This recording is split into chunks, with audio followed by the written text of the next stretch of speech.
నితిన్, శ్రీలీల హీరోయిన్లుగా వెంకీ కుడుముల దర్శకత్వంలో అత్యంత ప్రతిష్టాత్మకంగా తెరకెక్కిన చిత్రమే రాబిన్ హుడ్ చిత్రం ఈరోజు ప్రపంచవ్యాప్తంగా తెలుగు ప్రేక్షకుల ముందుకు వచ్చినటువంటి నేపథ్యంలో ఈ సినిమా హిట్టా ఫట్టా, రివ్యూ ఏంటి అనేది మనం అనాలిసిస్ చేసుకుందాం. ప్రస్తుతం మనతో పాటున్నారు ప్రముఖ సినీ క్రిటిక్ దాసరి విజ్ఞాన్ గారితో మాట్లాడదాం. విజ్ఞాన్ గారు నమస్తే అండి. రాబిన్ హుడ్ చిత్రం ఈరోజు విడుదలైంది. ఏంటి సినిమా హిట్టా ఫట్టా, స్టోరీ ఎలా ఉంది, రివ్యూ ఏంటి? నితిన్ వెంకీ కాంబినేషన్లో గతంలో భీష్మ అనే సినిమా వచ్చింది. అది కరోనా టైంలో, ఆ టైంలో 50% ఆక్యుపెన్సీ ఉన్నా సరే ఎగబడి చూసారు జనాలు. లైక్ సూపర్ హిట్ అయింది, చాలా రోజులు ఆడింది ఆ టైంలో. అంటే అప్పుడు సినిమాలు ఏమి ఉన్నాయో లేవో తెలియదు, కానీ చాలా రోజులు అయితే ఆడింది. ఆఫ్టర్ లాంగ్ టైం వీళ్ళిద్దరు కాంబినేషన్లో వస్తుంది కాబట్టి కొంచెం అంచనాలు ఉంటాయి. ఇప్పుడు ఒక డైరెక్టర్ హీరోకి ఏదైనా మంచి హిట్ కాంబో ఉందంటే అంటే వాళ్ళిద్దరి కాంబినేషన్కి ఒక క్రేజ్ ఉంటుంది. నెక్స్ట్ వచ్చే సినిమాలకు కూడా అదే టైప్ క్రేజ్ ఉంటుంది. అలాంటి బజ్ దీనికి కూడా ఏర్పడింది. పైగా శ్రీలీల కనిపిస్తుంది. అప్పుడెప్పుడో సంక్రాంతికి హడావిడి చేసి మళ్ళీ ఈ సంక్రాంతికి కనబడలా, మళ్ళీ ఈ అమ్మాయి వచ్చింది. తర్వాత ఇంకా ఒక టైప్ ఆఫ్ మంచి full length comedy cinema. David Warner ఉన్నారు గెస్ట్ రోల్లో. ఎంటర్టైన్మెంట్కి సంబంధించిన సినిమా కాబట్టి అందరికీ అంచనాలు ఉన్నాయి. సో ఈ సినిమా ఎలా ఉందనేది మాట్లాడుకుంటే, పెద్దగా చెప్పుకోవడానికి ఇరగదీసే కథ అయితే కాదు, ఇరగదీసే స్క్రీన్ ప్లే అయితే కాదు, కానీ కూర్చున్నంతసేపు ఇంకాసేపు కూర్చుంటే బాగుండు అనిపిస్తుంది. Okay, simple story. పెద్ద అంటే ఆద్యంతం నవ్వులు పూజిస్తుంది అంటారు. అంటే హీరో ఒక అనాథాశ్రమంలో పెరుగుతాడు. సుబ్బలేఖ సుధాకర్ ఆ అనాథాశ్రమానికి నడిపించే ఓనరు. వీళ్ళకి డబ్బులు లేక, విరాళాలు లేక ఇబ్బంది పడతా ఉన్న టైంలో నితిన్ చిల్లర దొంగతనాలు చేసి వాళ్ళకి పెడతా ఉంటాడు. అలా దొంగగా ఎదుగుతాడు. రాబిన్ హుడ్ అనే పేరు ఎందుకు వచ్చిందంటే, పెద్దోడిని కొట్టు పేదోడికి పెట్టు ఆ నినాదాన్ని ముందుకు తీసుకెళ్లేలాగా తన క్యారెక్టర్.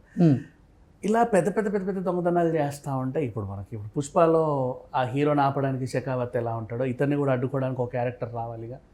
అలా విక్టర్ అనే క్యారెక్టర్ వస్తుంది. వీళ్ళ మధ్యలో ఇంకెందుకులే ఈ దొంగతనాలు, అనవసరంగా వీడు వచ్చి పట్టుకుంటున్నాడు, మళ్ళీ కేసులు అంట, ఏదో చేద్దామని చెప్పేసి ఒక పార్ట్ టైం ప్రైవేట్ సెక్యూరిటీ ఏజెన్సీలో చేరతాడు. ఆ సెక్యూరిటీ ఏజెన్సీ నడిపించేది రాజేంద్ర ప్రసాద్. వీళ్ళకి మరి ప్రైవేట్ సెక్యూరిటీ ఏజెన్సీ అంటే వీళ్ళకి ఒక మిషన్ ఇవ్వాలి కదా, ఎవడో ఒకడు వచ్చి పని ఇవ్వాలి. ఒక మిషన్ వస్తుంది, మీరా వసుదేవన్ అనే అమ్మాయి వస్తుంది, మీరు ఆమెను ప్రొటెక్ట్ చేయండి అని. హీరోయిన్ ఆమెను ప్రొటెక్ట్ చేసే క్రమంలో వీళ్ళు అలా వేరే ఊరికి వెళ్తారు. ఆ ఊరికిలో వీళ్ళకి ఎదురైన సమస్యలు ఏంటి, శ్రీలీలను అక్కడికి ఎవరు రప్పించారు, అక్కడ నుంచి శ్రీలీలను వీళ్ళు కాపాడగలిగారా లేదా అనేది కథ. పెద్ద కథ ఏం లేదు, బట్ స్టార్ట్ అయినప్పటి నుంచి అలా సాగుతానే ఉంటుంది. ఎప్పుడైతే శ్రీలీల క్యారెక్టర్ ఎంటర్ అయిందో ఇంకా నవ్వుతానే ఉంటారు జనాలు. ఫుల్ గ్రాండ్ ఇయర్ తెలుసా, పెద్ద మీకు ఈ 150 కోట్ల సినిమా చూసిన ఫీలింగ్ వస్తుంది. ఎక్కడ చూడు భారీ లొకేషన్స్, మంచి ఫారిన్ లొకేషన్స్, సూపర్ విజువల్స్, హెలికాప్టర్లు, ఏరోప్లేన్లు, తెలుసు కదా బడ్జెట్లు ఎలా ఉంటాయో. ఆ రేంజ్ బడ్జెట్లో సరదాగా సాగిపోయే హ్యాపీయెస్ట్ మూవీ ఇది. ఓకే, చక్కగా రాబిన్ హుడ్. ఇక నటీనటుల పాత్రల విషయాలకు వస్తే, నితిన్ ఇప్పుడు మనకి చిరంజీవి గారికి ఒక టైప్ ఆఫ్ హ్యూమర్ ఉంటుంది కామెడీ చేయాలంటే, మోహన్ బాబు గారి స్టైల్ ఒకటి ఉంటుంది, వెంకటేష్కి ఒక స్టైల్ ఉంటుంది, రవితేజకు ఒక స్టైల్ ఉంటుంది. అలా నితిన్కి కూడా ఒక స్టైల్ ఉంటుంది హ్యూమర్లో. సో అది బాగా వాడుకున్నాడు డైరెక్టర్. దానికి న్యాయం చేయడంలో కూడా నితిన్ పూర్తి స్థాయి న్యాయం చేశాడని చెప్పుకోవచ్చు. నెక్స్ట్ ఇంకా శ్రీలీల ఆబ్వియస్లీ అందంలోనూ, అభినయంలోనూ, డాన్స్లోనూ ఎంత బాగుంటుందో మనకు తెలిసిన విషయం. రాజేంద్ర ప్రసాద్, వెన్నెల కిషోర్ లాంటి వాళ్ళ క్యారెక్టర్స్ని ఫుల్ ప్లెడ్జ్డ్గా వాడుకున్నాడు ఈ డైరెక్టర్. అంటే గొప్ప నటులు ఉన్నప్పుడు వాళ్ళని మొత్తం ఊడ్చిపెట్టి వాడుకుంటారు చూసావా, అలా వాడేశాడు. మంచి అంటే వాళ్ళు ఉన్నంతసేపు కడుపు నవ్వుకుంటానే ఉంటాం ఏదో రకంగా. ఆ తర్వాత ఇంకా మిగతా క్యారెక్టర్స్ అన్నీ కూడా వాళ్ళ పరిధి మేరకు చాలా బాగా చేశారనే చెప్పుకోవాలి. అండ్ నితిన్కి ఆఫ్టర్ లాంగ్ టైం భీష్మ తర్వాత నిజంగా చెప్పాలంటే ది వెరీ గుడ్ మూవీ పడింది. ఎందుకు అంటున్నాను అంటే, నితిన్ ఎలా ఉంటాడు, మన పక్కింటి కుర్రాడిలా ఉంటాడు. మంచి ఎంటర్టైన్కి సంబంధించినటువంటి స్టోరీలు అతనికి వస్తే, అంటే ప్రయోగాలు చేయకుండా వస్తే దాన్ని ఏ లెవెల్లో నిలబెడతాడో మనకు తెలిసిందే.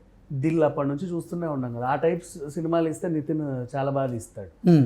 సో తన బెస్ట్ ఇస్తాడు. దాన్ని రాబట్టుకోవడంలో వెంకీ సక్సెస్ అయ్యాడు. ఇక ఈ సినిమాలో ఇంతమంది గురించి మాట్లాడుకుంటే టెక్నికల్ టీం గురించి ఖచ్చితంగా మాట్లాడి తీరాలి. ఎందుకంటే జీవి ప్రకాష్ తన సాంగ్స్ని ఎంత బాగా ఇచ్చాడో, అందరూ పాడుకునేలాగా ఉన్నాయో, తెర వెనుక హీరో అంటే జీవి ప్రకాష్. మ్యూజిక్ కూడా అలాగే ఇచ్చాడు, బీజిఎం కూడా అలాగే నిలబెట్టాడు. ఇంత గ్రాండ్గా ఉండే సినిమాకి ఆ మాత్రం అవసరం. ఆ ఎలివేషన్స్ అన్నీ కూడా సరిగ్గా పండాయని చెప్పుకోవాలి. అండ్ కెమెరా పనితనం గురించి ప్రత్యేకంగా మాట్లాడుకోవాలి. ఆ విజువల్స్ చూస్తే అబ్బా ఎంత ముచ్చటేస్తుంది. నెక్స్ట్ అలాగే ఎడిటింగ్ కూడా క్రిస్పీగా చేశారు. కథ పెద్దగా ఏం ఉండదు అబ్బాయి, చెప్పిందే కదా. అనాథ కుర్రాడు, అనాథ కాబట్టి దొంగతనాలకు అలవాటు పడడం, అతనికి ఏదేదో అవ్వడం, తర్వాత మారడం, అన్ని సినిమాల్లో చూసేవే. ఇది కూడా రొటీన్ కథే. బట్ చూస్తున్నంతసేపు అరే ఈ సినిమా అప్పుడు అయిపోయింది, ఇంకాసేపు ఉంటే బాగుండేమో అనిపిస్తుంది. అండ్ ఎప్పుడైతే ఇంటర్వెల్ వరకు బాగా తీసుకొచ్చారు, ఇంటర్వెల్ తర్వాత ఇంకా నెక్స్ట్ ఏం జరుగుతుందో తెలిసిపోతానే ఉంటుంది. ప్రిడిక్టబుల్ స్టోరీ అయినప్పటికీ కూడా ఎంజాయ్ చేసుకుంటూ వెళ్తూ ఉంటాం. అండ్ పాటల విషయం, ఎదిదా సర్ప్రైజ్ పాట ఉంది కదా, దాన్ని ఆ విషయంలో జాగ్రత్త పడ్డారు. అంటే ఇక్కడ వివాదం అయింది కదా యూట్యూబ్లో రిలీజ్ అయ్యాక. థియేటర్లో చూస్తే మీకు ఇంకా పెద్దగా ఇబ్బంది పెట్టదు. ఇంకా డేవిడ్ గురించి ప్రత్యేకంగా మాట్లాడుకుందాం. అతను ఫస్ట్ ఆఫ్ ఆల్ ఈ సినిమా ఒప్పుకోవడమే గ్రేట్. అతను ఒప్పించడం గ్రేట్, అతను ఒప్పుకోవడం పక్కన పెట్టేస్తే. నెక్స్ట్ మళ్ళీ ప్రీ రిలీజ్ ఫంక్షన్లో కూడా ఆయన మెరిసిన తీరు, అరే షూటింగ్ ఎలా అయిపోయిందో కూడా తెలియదు.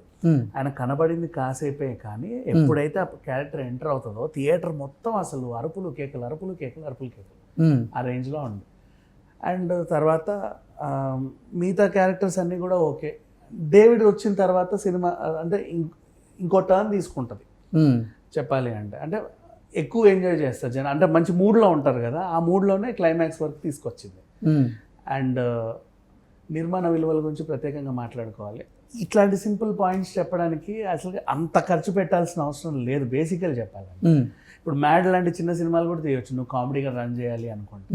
అయినప్పటికీ కూడా అంత హై లెవెల్ ప్రొడక్షన్ వాల్యూస్ చూపిస్తా, ఎంగేజ్ చేస్తూ, అంటే ఏమాత్రం భయం లేకుండా. ఇప్పుడు ఆ రేంజ్లో చూపిస్తున్నావు అంటే ఏదో ఉండాలి, కొంచెం బెనికినా సరే కోట్లలో నష్టం వస్తుంది. ఓకే, అలా ఏ మాత్రం లేకుండా మన అనిల్ రావిపూడి తీస్తాడు కదా సింపుల్గా, అలా సాదా సీదాగా హాయిగా గడిచిపోయింది. ఓకే, జీవి ప్రకాష్ మ్యూజిక్ అంత ఆకట్టుకునేలా లేదు అంటూ కొన్ని రివ్యూలు వస్తూ ఉన్నాయి. ఏంటి మ్యూజిక్ విషయానికి వస్తే మ్యూజిక్ ఎలా ఉంది? జీవి ప్రకాష్ గురించి ప్రత్యేకంగా మాట్లాడుకోవాలి. ఒక నటుడు, ఒక హీరో కమ్ మ్యూజిక్ డైరెక్టర్ ఆ అబ్బాయి. తెర మీద మనము నటించేటప్పుడు మనకు బీజిఎం ఇలా ఉంటే బాగుండు అని చాలా మందికి అనిపిస్తుంది. ఇప్పుడు దేవిశ్రీ అని మన మ్యూజిక్ డైరెక్టర్స్ కానీ మిగతా వాళ్ళందరూ కూడా వాళ్ళు ఏం నటించాల. అప్పుడు దేవిశ్రీ కూడా కొంచెం ఆడిపాడతాడేమో, కానీ హీరోకి ఎప్పుడు చేయలేదు కదా. జీవి హీరోగా చాలా సినిమాలు చేశాడు. అవును. సో ఒక హీరోకి ఏమాత్రం ఎలివేషన్స్ ఇస్తే ఎలా ఉంటుందో బాగా తెలిసిన వ్యక్తి. సో ఆ టేస్ట్ ఉన్న వ్యక్తి కాబట్టి నిజంగా బాగా ఇచ్చాడు చెప్పాలంటే. తనకు తెలుసు కదా బేసికలీ ఈ రేంజ్ సినిమాలో ఒక హీరో ఉన్నాడంటే వాడికి ఏ రేంజ్లో ఇవ్వాలి అని. ఒక హీరోగా కూడా చేసిన ఎక్స్పీరియన్స్ ఉంది కాబట్టి హీ గివెన్ ది బెస్ట్ అని చెప్తాను. బాగా ఇచ్చాడు. ఓకే, ఓవరాల్గా సినిమా హిట్ ఆఫ్ ఫట్టా అంటే ఏం చెప్తారు? Cinema super duper hit. ఈ సినిమా మనకి సమ్మర్ వరకు కనబడతానే ఉంటుంది, వినబడతానే ఉంటుంది. ఓకే, ఈ సినిమాకి నేను ఇచ్చే రేటింగ్ 4/5. ఆ 1 పాయింట్ ఎందుకు అంటే రొటీన్ కదే, కొత్తగా ఏం ఆలోచించలేదు అనే ఇబ్బంది, అంత మించి ఇంకేమీ లేదు. కానీ ఓవరాల్గా ఏంటంటే డబ్బులు పెట్టుకొని కూర్చున్నాడు, ఇంకాసేపు ఉంటే బాగుండు ఈ సినిమా అనుకున్నాడు అంటే అది హిట్టే ఆబ్వియస్. ఎగ్జాక్ట్లీ ఈ సినిమా అలాగే. ఓకే అండి, థ్యాంక్ యూ సో మచ్.